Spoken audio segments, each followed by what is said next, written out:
Hello everybody, welcome back to another video. I'm hoping you guys are all having a fantastic day. So in today's video, as you can tell by the title, we will be talking about, yes, a potentially massive storm system that could be forming across the United States. Well, tracking across Canada and the United States. It has already formed.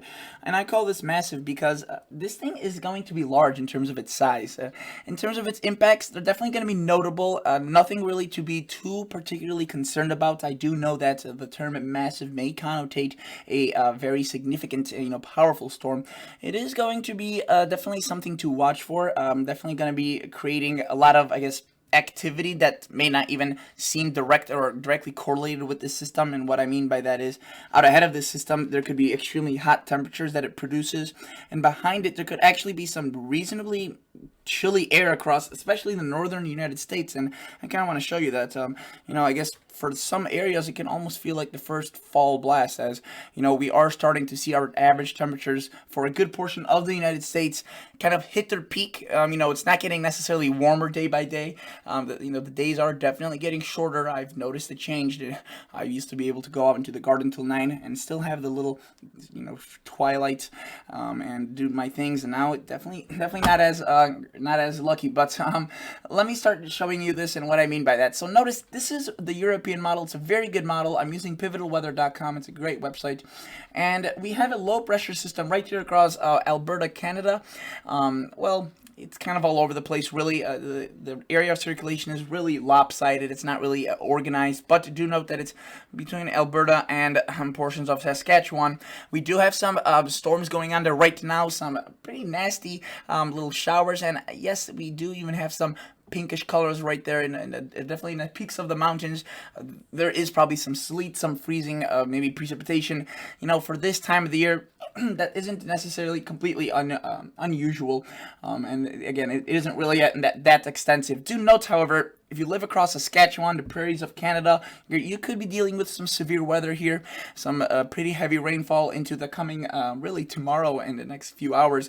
But I want to take note because this system, it's pretty well organized. There's a lot of precipitation for a summer system to the north of it. Notice it is kind of squeezed, right? It doesn't have the circulation is very drawn out. It's stretched out. Not ahead of it, we do have very, very warm air flooding areas like South Dakota, Minnesota, southern Canada.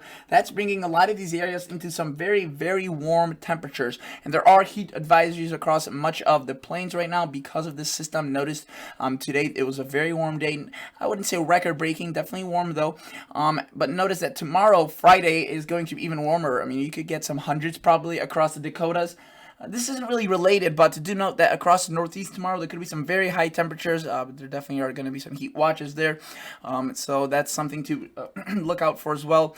And then do note that as a system, which is right here at this point, on Saturday it moves through, you can see a lot of cool air. I mean, 50s, 60s during the day from just a few days ago in the 90s. That's definitely going to feel nice and potentially almost like a nice fall blast. So let me track this system out for you, and I guess then I'll go back to the cool weather and show you, or just the temperatures and what it does with that. So notice this thing starts strengthening in terms of its low pressure. It starts becoming a bit more organized. It starts stretching a pretty nice cold front into the United States, because up until this point, this thing's not a major threat. I mean, it's really going across sparsely populated areas across southern, not even southern, I mean, it's like central Canada.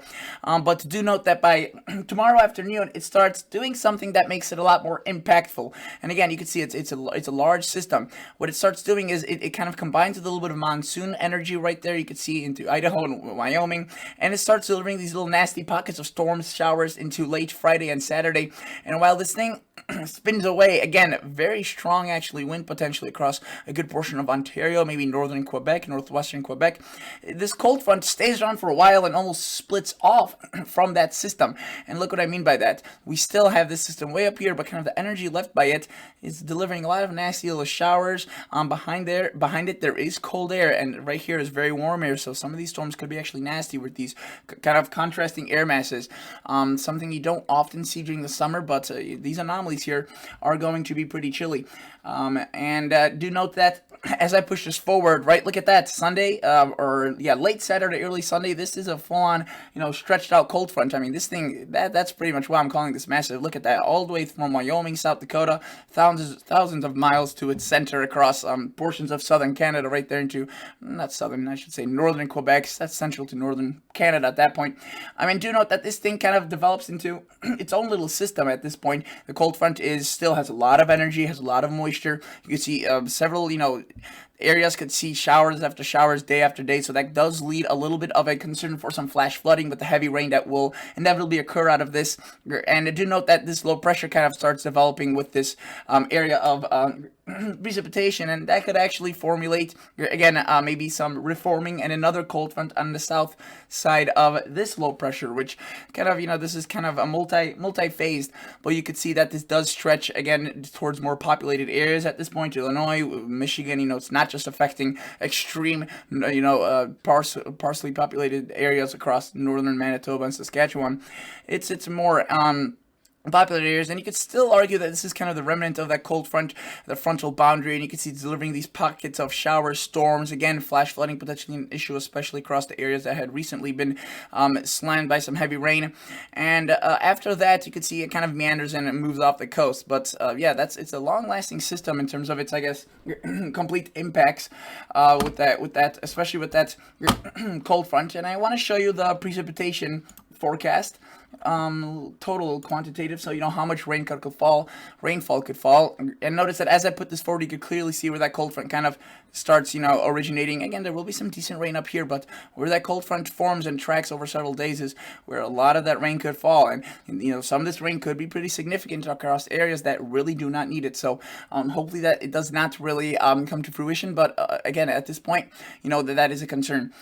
And notice the Southwest during this time could be dealing with a lot of rain, and that's not necessarily a bad thing. You can see Nevada, the groundwater definitely will be, restored across some of these areas. It could be a bit too aggressive in some areas. You don't really want landslides, floods, but unfortunately, with any rain across the Southwest, especially if it's, on a burn scar, there will be a decent threat for that.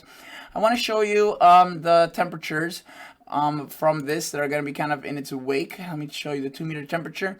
So again, very warm temperatures out ahead of the system. You can see it's right there, really a weak area of circulation. Here's the warm front, here's the cold front.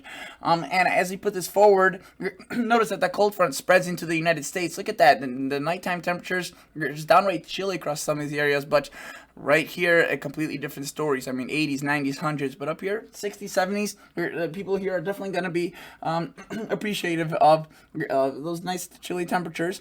It doesn't last for too long, as you can see, more heat does move in, but, a lot of people will experience nice fall temperatures, or at least for a little bit, or just not incredible heat. But notice, look at that. I've been talking about this extremely concerning pattern, and, this storm with its cold wave doesn't really kind of disrupt that. As you can see, many areas are still going to be dealing with very, very hot temperatures, reaching well into the 90s, and you can see that even the areas that do see cooler temperatures, within just a few days, start seeing very hot temperatures yet again, and it doesn't look like there will be a lot of precip there, and if it does, it's going to be kind of isolated. So that is that. Let me show you a different model now, kind of a different little perspective here. Let me show you the GFS. This is another model that I like. It's quite good. Let's see what it shows in terms of the storm system. Do note there it is across Canada. It is a bit further south than what the European model shows. You can see it affects potentially, maybe larger cities, Winnipeg, Brandon. Definitely, maybe potentially getting a few showers out of that tomorrow. Nothing too concerning though. Do note it starts setting up that cold front with the help from the monsoon moisture that's being funneled to the north and west, and again, a very long system, very stretched out. It's quite massive, and we start seeing some of those showers and activity, start to get propped up here throughout the weekend across very, similar areas day after day. Again, could be a flooding issue. Again, it does show that secondary low pressure form, kind of what the European did, and then it shows that showers and potentially more activity and rain across areas that, again, do not need it. So let's take it out to around hour 160 and show you the precipitation forecast. And let me show you. So again, you could look at this and just kind of estimate where the models think, I guess, good chances of rain are. So if you live across Nevada, Las Vegas, Arizona, Southern California, there's a good chance you could see some rain. Colorado, Idaho, Wyoming, especially southern Colorado and northern New Mexico, also very good chances for rain. That's monsoons.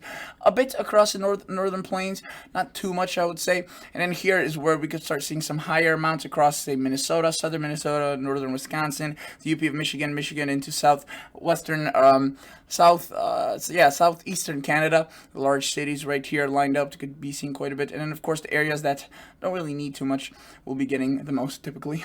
So that includes, southern Indiana, Ohio, kind of the western mid-Atlantic, Ohio Valley, northern United States. Could be dealing with quite a bit of rain. Again, not necessarily what they need. Hopefully we don't get any more instances like we saw with the Kentucky area, with that famous flash flooding event that occurred just, I think, at this point maybe a week ago, I believe.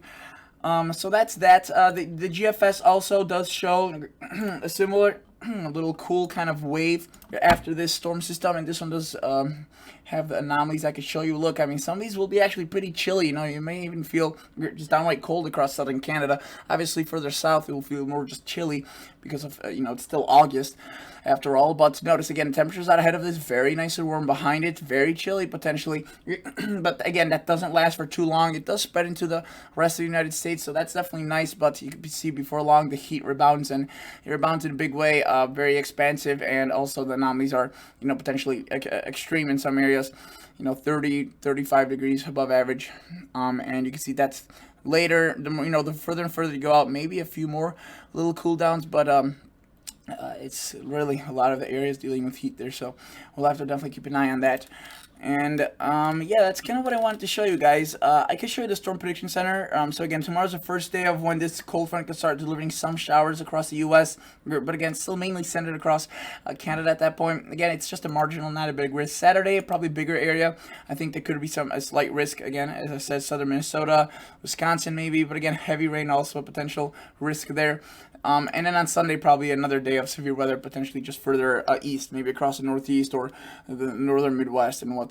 Again, with this, probably a bigger threat of just maybe some heavier rainfall. Do note that the excessive rainfall outlook for today looked like this. Again, you can see similar areas kind of getting impacted by that slight areas that don't really need it. Tomorrow, it shifts out of a good portion of, eastern Kentucky, Missouri. It's still there. We're hanging around across Kentucky, Virginia.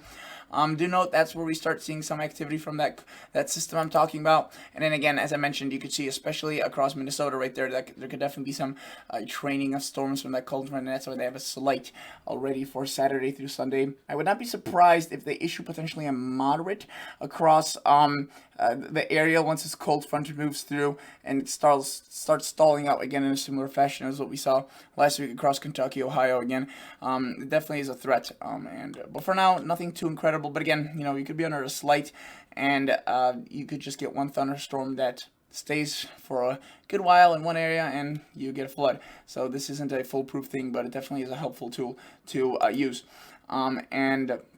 Yeah, you can see that they have an experimental day 4 and day 5. You can see that for day 4, they bring it further south and east with that cold front, and day 5, I'm assuming they'll probably start adding more areas here as it gets more and more clear as to what's going to occur. And again, it's experimental, so the accuracy for this is really more of a kind of speculative matter. And yeah, that's basically all I wanted to show you. Thank you guys so much for watching. I'll catch you all in the next episode. See ya.